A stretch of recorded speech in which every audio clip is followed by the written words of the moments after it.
Smoking causes cancer. Smoking kills. புகைப்பிடித்தல் புற்றுநோயை உண்டாக்கும் மற்றும் உயிரை கொல்லும். Consumption of alcohol is injurious to health. மது அருந்துதல் உடல்நலத்திற்கு கேடு. Subscriber real life incident inspired by subscribers. இந்த சந்தாதாரர்களின் உண்மை சம்பவம் உங்களால் உருவாக்கப்பட்டவை.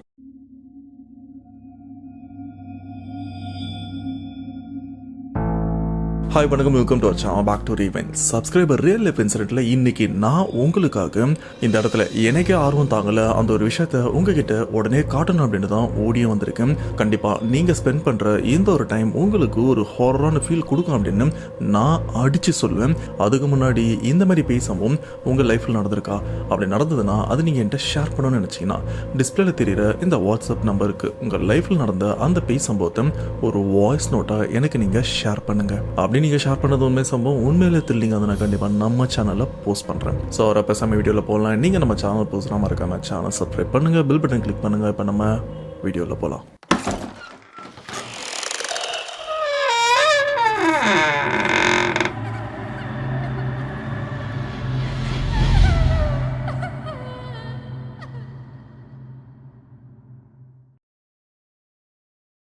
ஓகே, ஃபர்ஸ்ட் பார்க்க போற அந்த பேய் சம்பவம். இவங்க நேம் அருணா. இவங்க விழுப்புரம்க்கு அப்படி பக்கத்தில் இருக்கிற சமத்துவபுரத்தையும் சேர்ந்தவங்க. ஆனா இந்த பேய் சம்பவம் அருணா இவங்களுக்கு 23 வயசு இருக்கும்போது தான் நடந்திருக்கு. சரியா 7 வருஷத்துக்கு முன்னாடி, அதாவது 2017 தான் இந்த ஒரு சம்பவமும் நடந்திருக்கு. அப்படி இவங்க சொன்னதை வச்சு பார்க்கும்போது 2017 அந்த சமயத்தில் சமத்துவபுரத்தில் பார்த்தீங்கன்னா அந்த அளவுக்கு ஃபெசிலிட்டி அதிகமாக இல்லை அப்படின்னு சொல்லியிருக்காங்க. அதாவது பஸ் எல்லாமே பார்த்தீங்கன்னா அந்த ஊருக்கு ரெகுலராக வராது. இப்போ வந்துட்டு இருக்கு. அந்த சமயம் டைமிங் பஸ் தான் அதிகமாக வந்துட்டு இருக்கும். இது மட்டும் இல்லாமல் அவங்க ஏரியாவில் இருக்கிற மக்கள் வீட்டில் பைக் அப்படின்றதும் ரொம்பவே கணிசமான அளவு தான் இருந்துட்டு இருக்கும் அப்படின்னு சொல்லியிருக்காங்க. ஏதாச்சும் எமர்ஜென்சினா வெளியில் போகிறது கூட அந்த டைமிங் பஸ்க்காக தான் நம்ம காத்துட்டு இருக்கணும் அப்படின்னு சொல்லியிருக்காங்க. இப்படிப்பட்ட சூழ்நிலையில் தான் அருணா இவங்களும் வளர்ந்துருக்காங்க. அந்த 2017 அந்த சமயத்தில் பார்த்தீங்கன்னா இவங்க காலேஜ்லாம் முடிச்சுட்டாங்க. காலேஜ் முடிச்சு கொஞ்ச நாளும் ஆகுது. அண்ட் அப்போ அருணா அண்ட் அவங்களுடைய கிளாஸ்ல காலேஜ்ல ஒன்னா படிச்ச பொண்ணுங்க இவங்கெல்லாம் பிளான் பண்றாங்க, நம்ம மீட் பண்ணலாண்டி அப்படின்னு அவங்க எல்லாருமே பேசிக்கிறாங்க. அப்படி அதுக்கேற்ற மாதிரி நேரில் மீட் பண்ணி பேசுறாங்க. நம்மலாம் பார்த்து ரொம்ப நாள் ஆகுது, வெளியில் போயும் ரொம்ப நாள் ஆகுது, நாம ஏன் எங்கன்னா வெளியில் போகக்கூடாது? இங்கேருந்து ட்ராவல் பண்ணி போனோம்னா ஆற்காடு சரௌண்டிங்கில் சுற்றி பார்க்குறதுக்கு கொஞ்சம் இடமும் இருக்குது. அப்படி அது இல்லையா, இங்கேருந்து நாம் ஏற்காடு கொடைக்கானல் அப்படின்னு எங்கேயாச்சும் சுற்றி பார்த்துட்டு வரலாண்டியா அப்படின்னு அருணா இவங்களும் சொல்ல. ஆனால் இந்த ஒரு விஷயத்தை கேட்டு கூட இருக்கிற மற்ற பொண்ணுங்களில் ஒரு பொண்ணுங்க மொத்தமாக 7 பேர் தான் இந்த ஒரு விஷயத்த பிளான் பண்ணுறாங்க. அப்படி பிளான் பண்ணிட்டு இருக்கும்போது அதில் வனிதா அப்படின்றவங்க என்ன சொல்கிறாங்கன்னா, நல்லா அவ்வளோ தூரம்லாம் வர முடியாதுடி, ஆனால் நாம் எதுக்கு வெளியில் போகணும்? நாம் இந்த மாதிரி ரொம்ப தூரம் போகிறதுக்கு பதிலாக நம்ம ஊர்லேயே, அதுவும் நம்ம வீட்டுங்கள்லேயும் இந்த பேய் கூட பேசுகிற மாதிரி ஏதாச்சும் நம்ம ட்ரை பண்ணால் என்ன? இது வரைக்கும் நாம் அந்த மாதிரி எந்த ஒரு விஷயத்தையுமே முயற்சி பண்ணதில்லையே, பேசாமல் அதை முயற்சி பண்ணால் என்ன அப்படின்னு சொல்லும்போது இந்த ஒரு விஷயமே இவங்களுக்கு புதுசாகவும் தோண ஆரம்பிக்குது. ஏன்னா நார்மலாக எல்லாரும் பார்த்தீங்கன்னா காலேஜ் முடிக்கும் போதும் சரி, முடிச்சதுக்கப்புறமும் சரி, ஒன்று சேர்றதுக்காக எங்கன்னா வெளியில் போவாங்க, அட்லீஸ்ட் பார்ட்டிக்காச்சும் போவாங்க, கெட் டுகெதர் மாதிரி வச்சு. ஆனால் அந்த மாதிரி பேய் கூட கம்யூனிகேட் பண்ணலாம் அப்படின்ற ஒரு விஷயம் இவங்களுக்கு புதுசாகவும் இருந்திருக்கு. சரி, இதையே நாம முயற்சி பண்ணக்கூடாது அப்படின்னு இவங்களுக்குள்ள அந்த பேச்சுவார்த்தையும் போய்கிட்டு இருக்கு. நாம பேய் கூட தான் பேச போறோம், அந்த ஒரு நாள் எப்போ அப்படின்னு நீங்களே முடிவு பண்ணுங்க அப்படின்னு அந்த வனிதா அப்படின்ற ஒரு ஃப்ரெண்டும் சொல்ல, இதுவே இவங்களுக்கு சரி அந்த ஒரு விஷயமே பண்ணலாம் அப்படின்னு இவங்களும் ஒரு சில நாள், ரொம்ப நாள்லாம் இல்லை, 1-2 நாள் வெயிட் பண்ணிட்டும் இருக்காங்க. அதை நாம எப்போ முயற்சி பண்ணலாம் அப்படின்னு. அதுக்கேற்ற மாதிரி இந்த சம்பவத்தை நாம ஷேர் பண்ண அருணா இவங்க வீட்டில் அதுக்கான சூழலும் ஏற்படுது. அது என்னன்னு பார்த்தீங்கன்னா, அருணாவோட அம்மா அப்பா அண்ட் அவங்களுக்கு ஒரு தம்பியும் இருக்காங்க. அவங்க சென்னைக்கு 2 நாள் வர வேண்டியும் இருக்கு. ஏன்னா சென்னையில் அவங்களுக்கு தெரிஞ்ச குடும்பத்தினர் சொந்தக்காரங்க அவங்க வீட்டில் கல்யாணம் அப்படின்றதுனால கண்டிப்பாக 2 நாள் போக வேண்டியிருக்கும். அதுக்கு நம்ம மட்டும் போகலாம், நம்ம பொண்ணு வேலையை பார்க்கணும். பக்கத்தில் தான் அருணாவோட சித்தி அத்தை எல்லாருமே பக்கத்து வீட்டில் தான் இருந்துட்டு இருக்காங்க. அவங்க பார்த்துப்பாங்க அப்படின்ற ஒரு நம்பிக்கையில் அருணாவோட அம்மா அப்பா தம்பி இவங்க 3 பேருமே அந்த சமத்துவபுரத்துலேருந்து கிளம்பி சென்னைக்கும் வந்துடுறாங்க. இதைத்தான் அருணா இவங்களும் எதிர்பார்த்துட்டு இருந்தாங்க. அப்பாடா, சரியான நேரம், அடுத்த 2 நாள் நம்ம வீட்டில் யாருமே இருக்க மாட்டாங்க, நாம நைட் நேரத்தில் இந்த ஒரு விஷயத்த, அதாவது பேய் கூட பேசுகிற விஷயத்த முயற்சி பண்ணி பார்க்கலாமே, இன்னைக்கு நைட்டே நம்ம ஃப்ரெண்டை வர வைக்கிறோம் அப்படின்னு சொல்லிட்டு இவனுடைய மற்ற 6 ஃப்ரெண்ட்ஸுக்கு ஃபோன் பண்ணி இன்னைக்கு வீட்டில் யாருமே இல்லை, இன்னைக்கு நம்ம வந்தோம்னா கண்டிப்பாக விளையாடலாம் அப்படின்னு அவங்க எல்லாருக்குமே ஃபோன் பண்ணி வீட்டுக்கும் வர வைக்கிறாங்க. ஆனா இவங்க எல்லாருமே இந்த பேய் கேமை விளையாடுறதுக்கு முன்னாடி first plan A plan B அப்படின்ற மாதிரி ஒரு விஷயத்த ப்ரிப்பேர்டா வச்சிருக்காங்க. அது என்னன்னா, பிளான் ஏ இந்த பேய் கூட விளையாடுறது. இது இன்கேஸ் ஒர்க் அவுட் ஆகலன்னா பிளான் பி, அதாவது நாம ட்ரிப்பு போறது. அது எந்த ஊர் வேணாலும் இருக்கலாம், பக்கத்து ஊரா இருக்கலாம், இல்ல ரொம்ப தூரமா வேணாலும் இருக்கலாம். பட் இந்த ரெண்டு விஷயத்துல ஏதாச்சும் எது ஒர்க் அவுட் ஆகலையும் அதுக்கு அடுத்த பிளானை வந்து நாம பண்ணலாம் அப்படின்னு இவங்க எல்லாருமே ப்ரிப்பேர்டா தான் இப்போ அருணா இவங்க வீட்டுக்கும் வராங்க. அன்னைக்கு நைட்டு மெழுகுவத்தியெல்லாம் ஏற்றி வச்சு அந்த பேய் கூட விளையாடுற விஷயத்த, இவங்களுக்கு தெரிஞ்ச விஷயத்த தான் அந்த வீட்டுக்குள்ளேயும் பண்ணுறாங்க. அதுக்கேற்ற மாதிரி அங்கே இருக்கிற அந்த கண்ணுக்கு தெரியாத அமானுஷங்கள் கூட இவங்களும் பேச முயற்சி பண்ணுறாங்க. ஆனால் எடுத்த உடனே இவங்களால பேய் கூட பேசிட முடியுமான்னு கேட்டிங்கன்னா கொஞ்சம் கஷ்டம் தான். இவங்களும் அடுத்து அப்படின்னு நடுராத்திரி 1 மணி வரைக்கும் முயற்சி பண்ணுறாங்க. ஆனால் எந்த பலனுமே இல்லைன்னு தெரிஞ்சதுக்கப்புறம் இது வேஸ்ட் போல இருக்கட்டே அப்படின்னு எல்லாத்தையுமே கலைச்சி போட்டு இதுக்கப்புறம் நாம ஒன்றும் பண்ண முடியாது, இந்த பேய் கேம்லாம் வேஸ்ட் அப்படின்னு அன்னைக்கு நைட்டு இந்த 7 பொண்ணுங்களும் அருணா அவங்க வீட்டிலே தங்கி தூங்கவும் ஆரம்பிக்கிறாங்க. அன்னைக்கு நைட்டு எந்த பிரச்சனையுமே இல்லை. இப்படி பொழுதும் விடியுது. பொழுது விடிஞ்சதுக்கப்புறம் எல்லாருமே எந்திரிச்சு அந்த காலை கடன் பல்லு வளர்க்குறது அப்படின்ற மாதிரி எல்லா விஷயங்களும் பண்ணிட்டு இருக்க. அப்படி இந்த சைடில் பார்த்தீங்கன்னா இந்த 7 பொண்ணுங்களில் ஒரு பெண்ணுடைய நேம் பவி. அவங்க வீட்டில் அவங்க பாட்டி ரொம்பவே வயசானவங்க தான். அவங்களுக்கு உடல்நிலை கொஞ்சம் சரியில்லாமலும் இருந்துட்டு இருக்கு. சொல்ல போனால் கொஞ்சம் சீரியஸாகவும் இருந்திருக்காங்க. அது எப்போன்னு பார்த்தீங்கன்னா இவங்க நைட்டு பேய் கூட பேசலாம்னு முயற்சி பண்ணாங்க பார்த்தீங்களா, அந்த நைட் டைம்லேருந்தே அவங்களுக்கு உடம்பு கொஞ்சம் பிரச்சனையாக தான் இருந்திருக்கு. ஆனால் பொழுது விடிஞ்சதுக்கு அப்புறம் தான் பவியோட அப்பா இந்த பக்கம் இருக்கிற அருணா இவங்களுக்கும் கால் பண்ணி, என்னம்மா எங்கேயோ வெளியில் போகணுன்னு சொன்னீங்களே, போனீங்களா, எங்கே இருக்கீங்க அப்படின்னு கேட்க அருணா இவங்களும் இல்லைப்பா நாங்கள் எங்கள் வீட்டில் தான் இருக்கோம், இன்னும் நாங்கள் கிளம்பல, இதுக்கப்புறம் தான் கிளம்பணும் அப்படின்னு சொல்லும்போது பார்த்தீங்கன்னா அந்த சைடில் பவி அவங்க அப்பா, இல்லைம்மா நீ அவளை மட்டும் பவியை மட்டும் வீட்டுக்கு அனுப்பிடு, அவங்க பாட்டி ரொம்பவே முடியாமல் இருக்காங்க, இந்த மாதிரி சூழ்நிலையில் அவங்க பாட்டி கூட இருக்கிறது நல்லது, நீ புரிஞ்சுப்பேன்னு நினைக்கிறேன் அப்படின்னு சொன்னதுக்கப்புறம் அருணா இவங்களுக்கும் இந்த விஷயத்தோட சீரியஸ்னஸ் புரியுது. இந்த ஒரு விஷயத்த பொறுமையாக பவி அவங்களுக்கும் சொல்கிறாங்க. சொன்னதுக்கப்புறம் பவி அவங்களும் ரொம்பவே கஷ்டப்படுறாங்க. உடனே அங்கேருந்து அவங்கள வீட்டுக்கும் அனுப்பிடுறாங்க. பவி அவங்க வீட்டு அங்கேருந்து கொஞ்சம் தூரம் தான், சொல்லப்போனால் 1-2 ஸ்டாப்பு தள்ளி தான் அவங்க வீடும் இருக்கு. பவி அவங்களும் கிளம்பிடுறாங்க. இப்போ இவங்க ஃப்ரெண்டான ஒருத்தவங்க பவி அவங்க வீட்டுக்கு போனதுக்கப்புறம் இங்கே இருக்கிற யாருக்குமே பிளான் பி வேணாடி, நம்ம அந்த பேய் கூட பேசுகிற விஷயம் வந்து ஒர்க் அவுட் ஆகலைன்னா ட்ரிப் எங்கன்னா போகலான்னு பிளான் பண்ணோம்ல, அந்த பிளான் பி வேணாம், நம்ம எங்கேயும் போக வேண்டாம், அவ இல்லாமல் நாம மட்டும் எப்படி போகிறது அப்படின்னு அந்த பிளானையே கேன்சல் பண்ணிடுறாங்க. இப்படி கேன்சல் பண்ணதுக்கப்புறம் மிச்சம் இருக்கிற இந்த 5 பொண்ணுங்களை அருணா இவங்க என்ன பண்ணுறாங்கன்னா, அவங்க ஏரியாவில் முத்துமாரியம்மன் கோவிலும் இருக்கு. அந்த கோவிலை தாண்டி போனால் முள்ளுக்காடு அப்புறம் சுடுகாடுன்னு இருந்துட்டு இருக்கு. இதெல்லாம் தாண்டி போனால் தான் பஸ் ஸ்டாப்புக்கே போக முடியும். இவங்களும் அதுக்கேற்ற மாதிரி அந்த கோவில், அந்த காடு, சுடுகாடு அப்படின்னு ஒரு இடமா தாண்டி போய்கிட்டும் இருக்காங்க. இதுல முதல்ல ஒரு முத்துமாரியம்மன் கோவில் இருக்குன்னு சொன்ன பாத்தீங்களா, அந்த கோவில் வந்ததுக்கு அப்புறம் இங்க இருக்கிற 7 பொண்ணுங்கள்ல 6 பொண்ணுங்க, அதாவது அருணா இவங்களை தவிர்த்து இந்த 6 பொண்ணுங்களும் கோவிலுக்குள்ள போயிட்டு நல்லா வேண்டிக்கிறாங்க. ஏன்னா இவங்க கோவில பார்த்தா எப்பவுமே சாமி கும்பிடாம போக மாட்டாங்க. அதனால இந்த 6 பொண்ணுங்களும் கோவில்ல போயிட்டு நல்லா ப்ரே பண்றாங்க. ஏன் அருணா இவங்க மட்டும் சாமி கும்பிடல, அவங்க என்ன நாத்திகவாதியா, இல்ல அவங்களுக்கு சாமினா பிடிக்காதா, கடவுள் நம்பிக்கை இல்லையான்னு கேட்டீங்கன்னா அப்படிலாம் கிடையாது. அவங்களுக்கு அந்த சமயம் மதவிடாய் சுழற்சியும் நடந்துட்டு இருக்கு, அதாவது பீரியட்ஸும் போயிட்டு இருக்கு. இதனால அவங்க கோயிலுக்குள்ளேயும் போல கோயிலுக்கு வெளியே தான் நின்று இருக்காங்க. அவங்க ஃப்ரெண்ட்ஸ் எல்லாம் வெளியில வருவாங்க அப்படின்னு அதுக்கேற்ற மாதிரி ஃப்ரெண்ட்ஸ் எல்லாருமே வெளியில வந்துட்டாங்க. இப்போ அடுத்து அந்த முள்ளுக்காடுலாம் இருக்குல்ல, அதெல்லாம் கடந்து போகும்போது பார்த்தீங்கன்னா அருணா இவங்களுடைய கால் ஏதோ ஒரு கல்லுல வேகமா இடிச்சிருக்கு. அப்படி இடிச்சதுல இவங்களுடைய பெருவிரல் கட்ட விரலோட நகம் பிச்சுட்டே வந்திருக்கு. பயங்கரமா ரத்த போக்கும் இருக்கு. அருணா இவங்களுக்கும் வலி தாங்கல, கிடைச்ச துணியை வச்சு அந்த இடத்த இறுக்கமா கட்டிட்டாங்க. இப்போ ஓரளவுக்கு ரத்தம் போக்கு குறைஞ்சிருக்கு, ஆனா வலி இருந்துட்டும் இருக்கு. சரி இவங்களை பஸ் ஏற்றி விட்டு நாம வீட்டில் போய் இதை சரி பண்ணிக்கலாம் அப்படின்னு சொல்லிட்டு அவங்கள அடுத்தடுத்து போயிட்டு இருக்காங்க. அடுத்து அந்த இடத்துல ஒரு பழைய சுடுகாடும் இருக்கு. அந்த சுடுகாட்டை இப்ப பயன்படுத்துறது இல்லை, அதுக்கு பக்கத்திலே ஒரு புது சுடுகாடும் இருக்கு. அது கவர்மெண்ட் கொஞ்ச நாளைக்கு முன்னாடி கட்டி கொடுத்தது. அதை தான் இப்போ இந்த இறுதி சடங்குக்கு யூஸ் பண்ணிட்டு இருக்காங்க. அந்த இடத்துக்குலாம் போயிட்டு இருக்கும் போது பார்த்தீங்கன்னா, அதாவது அந்த சுடுகாட்டுக்கு போயிட்டு இருக்கும் போது இவங்க விரல்ல இருந்து அந்த ரத்தம் சிந்தியபடியே தான் இவங்களும் நடந்து போயிட்டு இருக்காங்க. அப்போ கூட இருக்கிற இவங்க என்னடி போன நாத்து அடிக்குது அப்படின்னு இவங்களும் சொல்ல, உடனே இவங்களும் அந்த சுடுகாட்டை சுற்றி பார்க்குறாங்க, ஏதாச்சும் சடலம் எரிஞ்சிட்டு இருக்கா அப்படின்ற மாதிரி.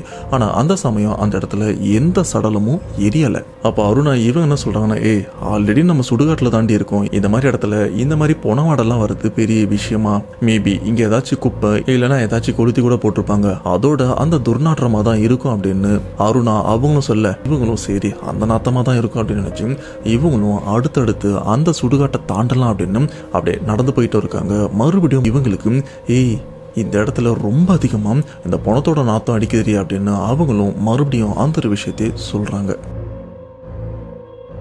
ஆனால் மறுபடியும் அருணா இவங்களும் அந்த குப்பை எறிகிற விஷயத்தை பற்றி தான் சொல்கிறாங்க. இது இவங்களுக்கு அந்த சமயம் பெருசாக தெரியலை. இப்படி அட்ஜஸ்ட் பண்ணி பஸ் ஸ்டாப் வரைக்கும் வந்துட்டாங்க. அண்டு பஸ்ஸுக்காகவும் காத்துட்ருக்காங்க. நான் முன்னாடியே சொன்ன மாதிரி டைமிங் பஸ்ஸு தான் இந்த இடத்துலையும் வரும். ரொம்ப நேரம் அந்த பஸ்ஸுக்காக வெயிட் பண்ணி அண்ட் இங்கே இருக்கிற அந்த 6 பெண் தோழிகளையும் இவங்க பஸ்லையும் ஏற்றுறாங்க.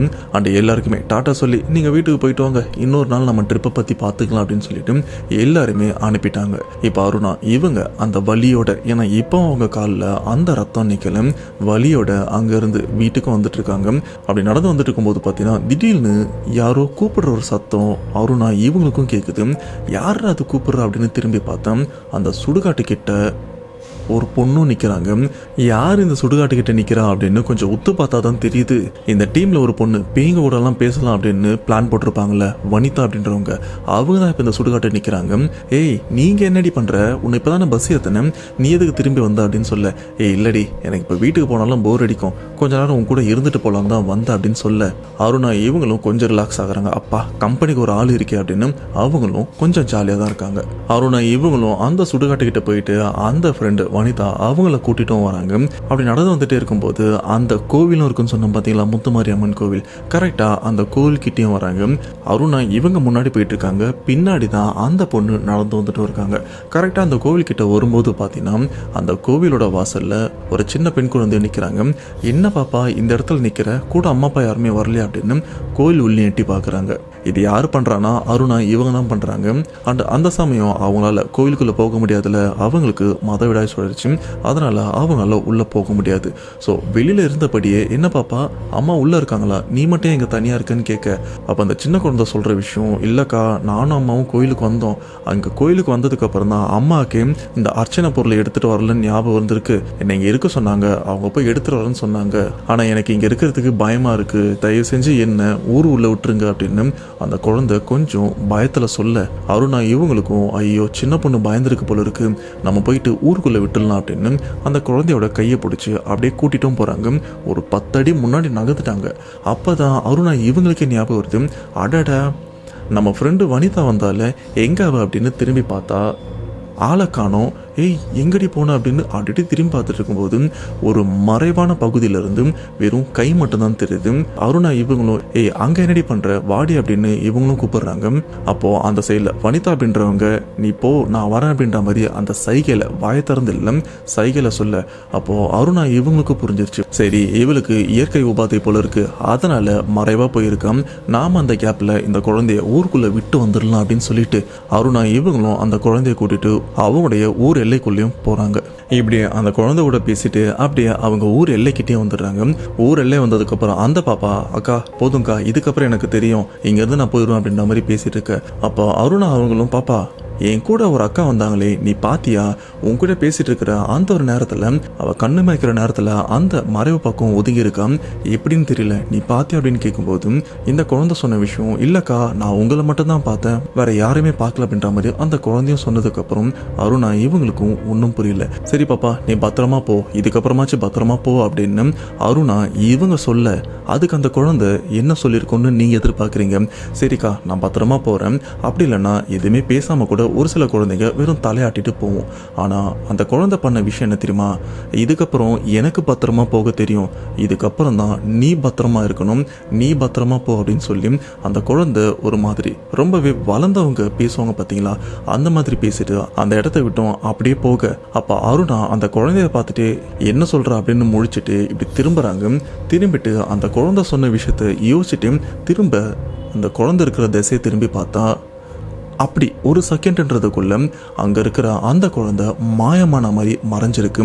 ஏன்னா அந்த ஒரு செகண்ட்ல அந்த குழந்தை எவ்வளவு வேகமா போயிருந்தாலும் மிஞ்சி போனா ஒரு 10 அடி எடுத்து வச்சிருக்க முடியுமா? ஆனா அந்த 10 அடி டிஸ்டன்ஸ்ல அங்க வீடு இருந்துதான்னு கேட்டீங்கன்னா இல்ல. அப்படி இருக்கும்போது அந்த குழந்தை எப்படி மறைஞ்சது, உண்மையிலேயே வந்தது குழந்தையாம் என்னன்னு தெரியாம இவங்களும் முழிச்சிருக்காங்க. சரி அதெல்லாம் விடு, நம்ம ஃப்ரெண்டு அவளை அங்கேயே விட்டு வந்துட்டுமே, அவளை போய் கூட்டு வரலாம் அப்படின்னு இப்போ அருணா வனிதாவை தேடி போறாங்க. இப்போ அருணா இவங்களும் வனிதா இவங்க இருந்த இடத்துக்கு வந்து பார்த்தா அந்த இடத்துல வனிதாவா ஆளை காணும். எங்கடா போனா, ஒருவேளை நம்ம வீட்டுக்கு போயிருப்பாளா என்னன்னு இவங்களும் வீட்டுக்கு வந்து செக் பண்ணி பார்க்குறாங்க. ஆனால் அந்த இடத்துல வனிதாவா ஆளையும் காணும். உடனே இந்த ஒரு விஷயத்த பவி அவங்களுக்கு கால் பண்ணி சொல்லலாம் அப்படின்னு பவி அப்படின்ற அந்த ஃப்ரெண்டுக்கும் கால் பண்ணி, உங்களெல்லாம் பஸ் ஏற்றி அனுப்புன கொஞ்ச நேரத்துலேயே வனிதா எனக்கு வீட்டு போகிறதுக்கு போர் அடிக்குது, என் கூட இருக்குன்னு சொல்லிட்டு வந்தாடி அப்படின்னு சொல்ல, அப்போது பவி அவங்க சொல்கிற விஷயம் என்ன தெரியுமா, எனக்கு தெரிஞ்ச அவ கண்டிப்பா அப்பவே வீட்டுக்கு போயிருப்பாடி, நீ அவனுக்கு ஃபோன் பண்ணி பார்த்தியா அப்படின்னு சொல்ல, ஃபோன் பண்ண லைன் போல அப்படின்னு அருணா இவங்களும் சொல்றாங்க. அப்ப பவி இவங்க சொல்ற விஷயம் சரி, நான் அவங்க அப்பா நம்பர் தரேன், அவருக்கு வேணா ஃபோன் பண்ணி பாரு அப்படின்னு சொன்னதுக்கு அப்புறம் வனிதா அவங்களுடைய அப்பா நம்பரை இப்ப அருணா இவங்களும் வாங்கிட்டு உடனே அவங்க அப்பாவுக்கும் கால் பண்ணி, அப்பா இவ்வளோ நேரம் அவள் என் கூட தான் இருந்தா, அவள் வரத்துக்கு கொஞ்சம் லேட் ஆகும், லேட்டாக வந்தாலும் கோச்சிக்காதீங்க, என் கூட தான் இருந்தா அப்படின்னு சொல்லும்போது, என்னம்மா வளரிட்டு இருக்க, என் பொண்ணு எப்பவும் வீட்டுக்கு வந்துட்டாமா, அந்த காலையில் நீ தான் பஸ் ஏற்றி விட்ட அப்படின்னு அவளும் சொன்னா. அப்படி இருக்கும்போது அவள் எப்படி உன் கூட இருப்பா அப்படின்னு அவங்க அப்பா, அதாவது வனிதா அப்பா சொன்னதுக்கப்புறம் இந்த இடத்துல அருணா இவங்களுடைய ரியாக்ஷன் எதையோ பேய பார்த்தா மாதிரி அப்படியே திகைச்சு போய் நிற்கிறாங்க. கிட்டத்தட்ட 10 நிமிஷம் வரைக்கும் என்ன பண்ணுறது அப்படின்னு தெரியாமல் ஒரு நடுக்கத்தோட தான் அருணா இவங்களும் நிற்கிறாங்க. இருந்தாலும் அருணா இவங்களுக்கு ஒரு டவுட் இருக்கு, இந்த பசங்களாம் சேர்ந்து நம்மளை ஏமாத்துற மாதிரி ப்ராங்க் பண்ணுறாங்க போல இருக்கு அப்படின்னு நினச்சி, சரிப்பா நீங்கள் வனிதா கிட்ட ஃபோனை கொடுங்க அப்படின்னு சொன்னதுக்கப்புறம் அவங்க அப்பாவும் வனிதா கிட்ட கொடுக்குறாங்க. என்னடி விளையாடுறியா, காலைல நான் உன்னை பஸ் ஏற்றினதுக்கப்புறம் திரும்ப நீ என்னை பார்க்க வரல, வீட்டில் போர் அடிக்கும், நான் உன் கூடவே இருந்துட்டு போகிறேன்னு சொல்லலை அப்படின்னு அருணா இவங்க நடந்த விஷயத்த சொல்கிறாங்க. ஆனால் அந்த சைடில் வனிதா, நீ பஸ் ஏற்றினதுக்கப்புறம் கொஞ்ச நேரத்துலேயே நான் ஊர் வந்துட்டேன்டி, அதுக்கப்புறம் நான் உன்னை பார்க்கவே இல்லை, நான் ஏன் உன் கூட விளையாட போகிறேன் அப்படின்னு சொல்லும்போது அருணா இவங்களுக்கும் என்ன பண்ணுறதுன்னு தெரியல. அப்போ இவ வரலன்னா உண்மையிலேயே அங்கே வந்தது யார் அப்படின்னு இவங்களும் மொழி பிதுங்கி நிற்கிறாங்க. உடனே அருணா இவங்களும் ஃபோனை கட் பண்ணிட்டு அவங்க அம்மாவுக்கும் கால் பண்ணுறாங்க. அம்மா எப்போமா ஊர்லேருந்து ரிட்டர்ன் வருவேன், எனக்கு இங்கே தனியாக தங்கறதுக்கு பயமாக இருக்குது அப்படின்னு சொல்ல, அந்த சைடில் அருணா அவங்க அம்மா லைட்டாக திட்டுறாங்க. நான் உங்ககிட்ட 2 நாள் இருக்க மாட்டேன் தானே சொல்லிட்டு வந்தேன், அப்புறம் என்ன பயமாக இருக்குன்னு சொல்கிறேன், நான் நாளைக்கு தான் வருவேன் அப்படின்னு சொல்லிட்டு அம்மாவும் சொல்ல, அண்டு உனக்கு இன்னும் பயமாக இருந்ததுன்னா பக்கத்தில் தானே அத்தை வீடு இருக்குது, அங்கே படுத்துக்கோ, இல்லைனா அவங்கள கூட்டு உன் கூட படுக்க வச்சுக்கோ அப்படின்னு சொன்னதுக்கப்புறம் அருணா இவங்களுக்கும் அத்தான் சரின்னு படுது. அப்படியே ஃபோனை கட் பண்ணிவிட்டு அத்தை வீட்டுக்கும் போகிறாங்க. அத்தை இன்றைக்கி நைட்டு என் கூட படுத்துங்க, எனக்கு தனியாக தூங்குறதுக்கு பயமாக இருக்குன்னு சொல்லும்போது அத்தை இவங்களும் சரிம்மா நான் உன் கூட வந்து படுத்துக்கிறேன்னு சொல்லிட்டு அத்தை மாமா 2 பேருமே அன்னைக்கு அருணா இவங்களுக்கு பாதுகாப்பாக அவங்க வீட்டில் படுத்துட்டும் இருக்காங்க. அப்படியே நடுராத்திரியும் வருது, எல்லாருமே நல்லா தூங்கிட்டு இருக்காங்க. அப்படி தூங்கிட்டு இருக்கும்போது அருணா இவங்களுடைய வீட்டு கதவை யாரோ டப்ப டப்ப டப்பாட்டு தட்டவும் ஆரம்பிக்கிறாங்க. அதுவும் அந்த வீட்டுக்கு வெளியிலேருந்து ஆக்ரோஷமாக யாரோ தட்டிட்டும் இருக்காங்க. இந்த சத்தத்தை கேட்ட அருணா இவங்களும் அப்படியே கண்ணை மூடிட்டு அந்த ஒரு பயத்திலே இருந்துருக்காங்க. ஏன்னா கண்ணை திறந்தா ஏதாச்சும் வந்துருமா அப்படின்னு இவங்களுக்கும் லைட்டாக தோணு, இருந்தாலும் கண்ணை திறக்கலாம் அப்படின்னு பொறுமையாக கண்ணை திறக்கிறாங்க. பட் அந்த கதவை தட்ட அந்த ஒரு விஷயம் அப்படி இவங்களுடைய இதே துடிப்போட வேகத்தை அதிகப்படுத்துது, அந்த அளவுக்கு சத்தம் அதிகமாக கேட்குது. அப்போ அருணா இவங்க யோசிக்கிற விஷயம், இது என்னடா இது, இந்த சத்தம் எனக்கு மட்டும்தான் கேட்குதா இல்லை பக்கத்தில் படுத்துட்டு இருக்கிற அத்தா மாமா இவங்களுக்கு கேட்குதா அப்படின்னு அவங்கள திரும்பி பார்த்தா அவங்க நல்லா தூங்கிட்டு இருக்காங்க. அப்போ அத்தை அவங்கள எழுப்பி, அத்தை யாரோ கதவை தட்டுறாங்கன்னு சொல்லும்போது, அட அதெல்லாம் ஒன்றும் இல்லைம்மா, அதெல்லாம் கண்டுக்காத, கம்முன்னு தூங்கு அப்படின்னு அத்தை அவங்க சொன்னதுக்கப்புறம் அருணா இவங்களுக்கும் என்ன பண்ணுறதுன்னு தெரியல, அப்படியே பெட்ஷீட்டா இழுத்து போத்திட்டு பயத்தில் நடுக்கத்தோட தான் படுத்துட்டும் இருக்காங்க. இப்படி கொஞ்ச நாள் கழிச்சு அருணா இவங்களுக்கும் நடுராத்திரி அந்த இயற்கை உபாதையும் வருது, பாத்ரூம் போயிட்டு வரலாம், ஆனால் தனியாக எப்படி போகிறது, சரி அத்தையோட உதவியை கேட்கலாம் அப்படின்னு அத்தையும் எழுப்புறாங்க. அத்தை இவங்களை எந்திரிச்சு சரிம்மா வர அப்படின்னு சொல்லிட்டு 2 பேருமே வீட்டை விட்டு வெளியில் வராங்க. அவங்க வீட்டில் பாத்ரூம் வீட்டில் இருந்து வெளியில் கொஞ்சம் வெளியில் சொல்ல போனால் கொல்லப்புறத்தில் தனியாக வச்சுருப்பாங்கள்ல இந்த கிராம பகுதியிலலாம், அந்த மாதிரி தான் பாத்ரூம் வீட்டில் இருந்து கொஞ்சம் தள்ளியும் இருக்குது. அத்தை இவங்க அப்படியே வாசல்ல நின்று இருக்காங்க. அருணா இவங்க பாத்ரூம்க்கும் போறாங்க.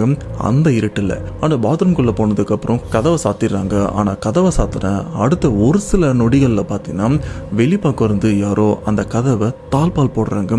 அந்த ஒரு சத்தம் உள்ள இருக்கிற அருணா இவங்களுக்கும் கேக்குது. யாரது தாப்பால் போடுறா அப்படின்னு உள்பக்கம் இருந்து தாழ்பால திறந்து இவங்களும் அந்த கதவை திறக்க முயற்சி பண்றாங்க.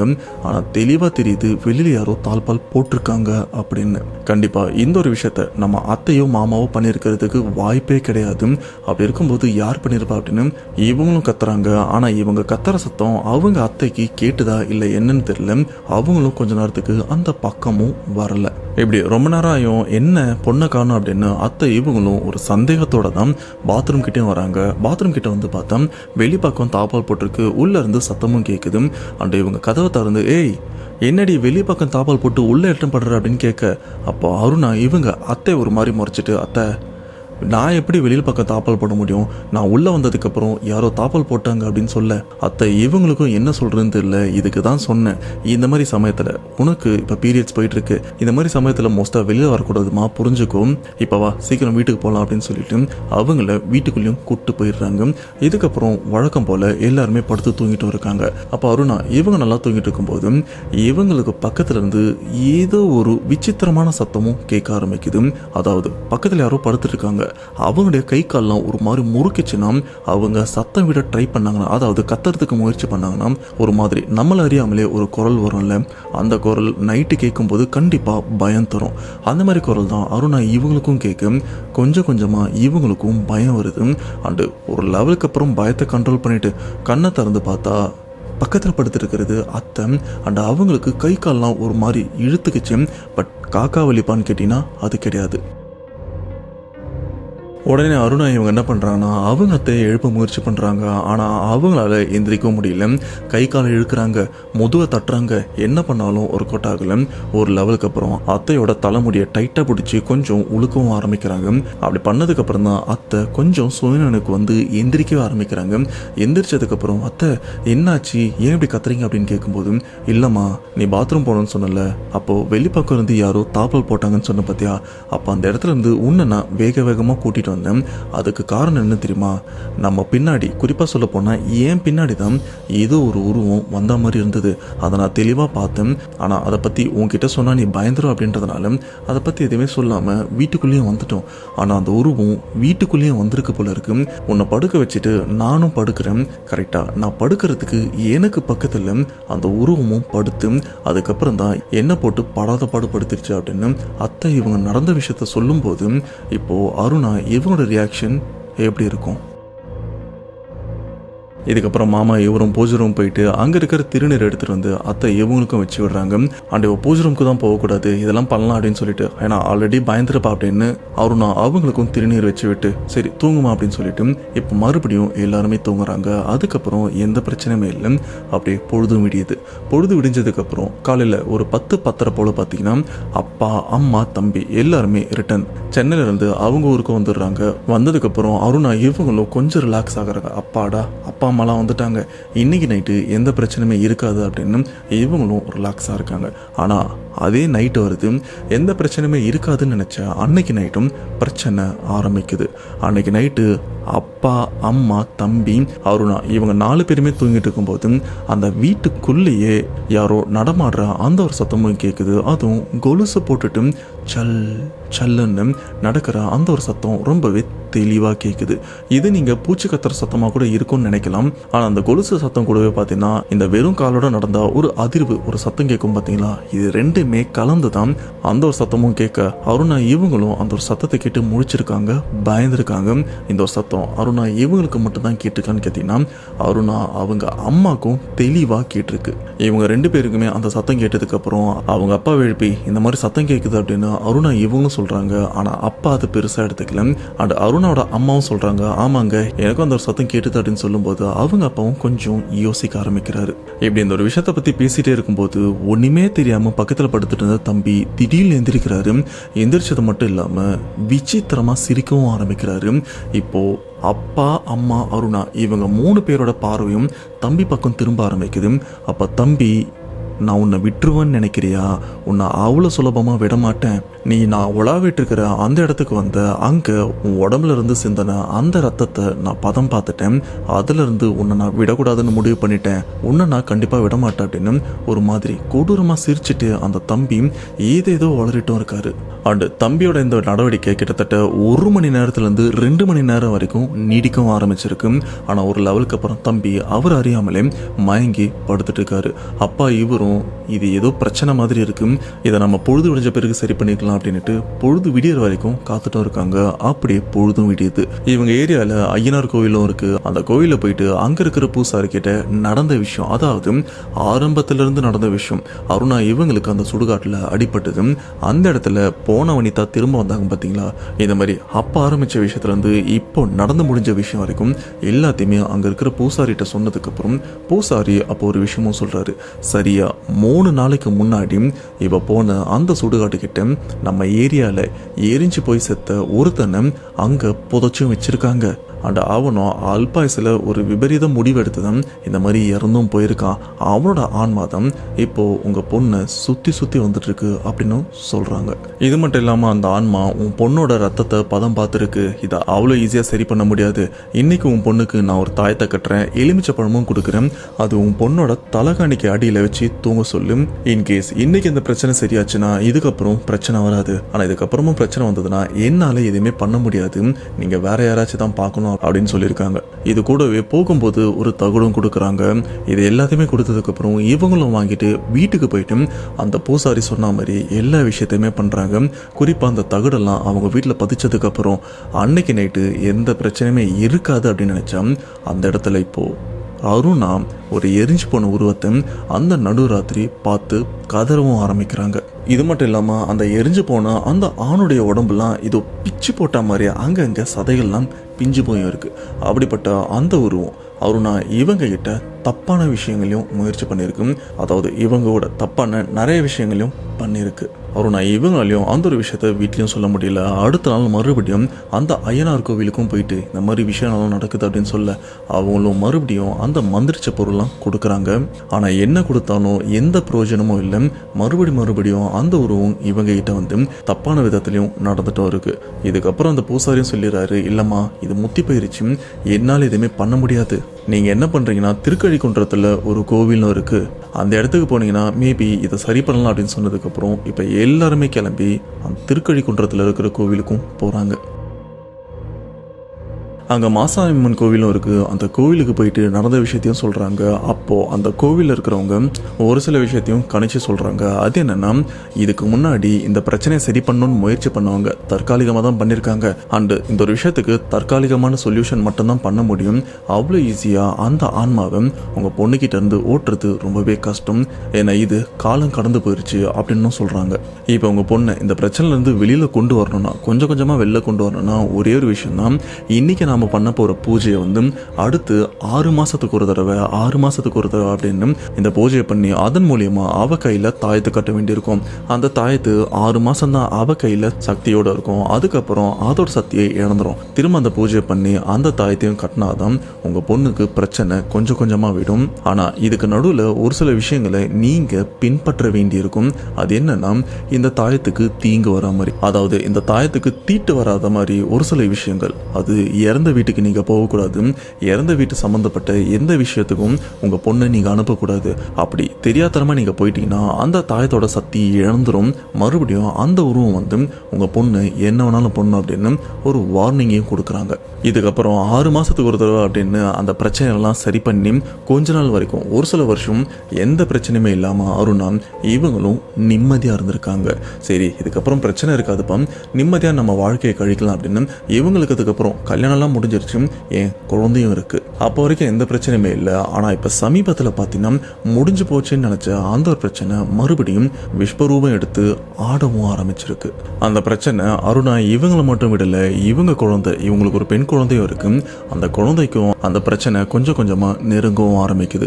மறுபடியும் அருணா இவங்களும் கோவிலுக்கெல்லாம் போயிருக்காங்க. ஆனால் எங்கேயுமே பர்மனண்டான அதாவது நிரந்தர தீர்வு கிடைக்கவும் இல்லை. எல்லாருமே தற்காலிகமாக தான் அந்த பிரச்சனைக்கு ஒரு சில விஷயங்கள்லாம் பண்ணியிருக்காங்க. ஆனால் இப்போ அந்த பிரச்சனை அவங்கள விட்டும் போகலை. இப்போ அருணா இவங்க கேட்குற விஷயம், இந்த பிரச்சனைலேருந்து நானும் என் குடும்பமும் குறிப்பாக என்னுடைய குழந்தை இந்த பிரச்சனைலேருந்து வெளியில் வரணும். இப்போவும் அந்த எரிஞ்சு போன ஆன்மா, அந்த ஆணுடைய ஆன்மா என்கிட்ட ஒரு சில விஷயங்கள் தப்பாகவும் பண்ணிட்டு இருக்கு, என்னை நெருங்கணும் அப்படின்னு முயற்சி பண்ணிட்டு இருக்கு. அது என்னை நெருங்கி அதன் மூலியமா என் குடும்பத்துக்கு பிரச்சனை வரக்கூடாது. இப்போ நான் என்ன பண்ணால் இந்த பிரச்சனைலேருந்து நான் முழுசாக தப்பிக்கலாம் அப்படின்னு அவங்களும் கேட்டிருக்காங்க. ஸோ இந்த பிரச்சனைலேருந்து இவங்க என்ன பண்ணால் வெளியில் வர முடியும் அப்படின்னு நம்ம சப்ஸ்கிரைபர்ஸான நீங்கள் தான் கமெண்ட் பாக்ஸில் டைப் பண்ணி, ஏமா உனக்கு இந்த பிரச்சனையா, இது நீ பண்ணனா சரியாக போயிடும் அப்படின்னு உங்களுக்கு தெரிஞ்ச அந்த சொல்யூஷன் நிறைய பேருக்கு நீங்கள் பண்ணியிருக்கீங்க. அதையே இப்போ மறுபடியும் நீங்கள் பண்ணீங்கன்னா அவங்களும் பார்த்து தெரிஞ்சு அதன் மூலியமாக அந்த பிரச்சனைலேருந்து நிரந்தரமாக வெளில வரத்துக்கு ஒரு வாய்ப்பு கிடைக்கும். ஸோ அது என்ன ஏது அப்படின்னு கண்டிப்பாக நீங்கள் பார்த்து பண்ணுவீங்க அப்படின்னு நான் எதிர்பார்க்குறேன். அண்ட் அவங்களும் அந்த கமெண்ட்காக தான் வெயிட் பண்ணிட்டு இருக்காங்க. ஸோ என்ன ஏது அப்படின்னு பார்த்து பண்ணிவிடுங்க. அண்ட் அருணா இவங்களுக்கு நடந்த இந்த திகில் சம்பவத்தை கேட்கும்போது உங்களோட தோட்டம் என்ன மறக்காம கமெண்ட் பாக்ஸில் மென்ஷன் பண்ணுங்க. அவ்வளோதான் மக்களே, சம்பவம் ஓவர். கண்டிப்பாக இந்த சம்பவத்தை நீங்கள் என்ஜாய் பண்ணியிருப்பீங்க அப்படின்னு நம்புகிறேன். கண்டிப்பாக உங்களுக்கு இது ரொம்பவே இன்ட்ரெஸ்டிங்காகவும் அண்ட் ஹாரர் ஃபீல் கொடுத்துருக்கோம் அப்படின்னு நான் நம்புகிறேன். அண்டு இப்போ நீங்கள் பண்ண வேண்டிய விஷயம் என்ன தெரியுமா, subscriber real life incident base பண்ண பேக் டு ரிவெஞ்ச் சேனல் இருக்குது. இதில் சப்ஸ்கிரைபர்ஸோட ரியல் லைஃப்பில் நடந்த பேய் சம்பவத்தெல்லாம் போட்டுட்ருக்காங்க. அப்போ உங்கள் லைஃப்பில் நடந்தால் நீயும் ஷேர் பண்ணு, இல்லைனா இதில் இருக்கிற இந்த இன்சிடென்ட் எல்லாம் கேட்டு என்ஜாய் பண்ணு அப்படின்னு உங்கள் ஃப்ரெண்ட்ஸ் அண்ட் ஃபேமிலிக்கு தெரிஞ்சவங்க தெரியாதவங்க அப்படின்னு நிறைய பேருக்கு போட்டு காட்டினீங்கன்னா அண்ட் அப்படியே அவங்களும் சப்ஸ்கிரைப் பண்ணாங்கன்னா அதுவே எனக்கு ஒரு பெரிய ஹாப்பி, ஒரு பெரிய விஷயமா இருக்கும். மறக்காம அந்த ஒரு விஷயத்த பண்ணுவீங்க அப்படின்னு நம்புகிறேன். ஸோ நெக்ஸ்ட் ஒரு இன்ட்ரெஸ்டிங்கான வீடியோவில் கண்டிப்பாக உங்களை நான் மீட் பண்ணுறேன். அதுவரை உங்களிடமே இதை விடைபெறுது உங்கள் நான். பாய்.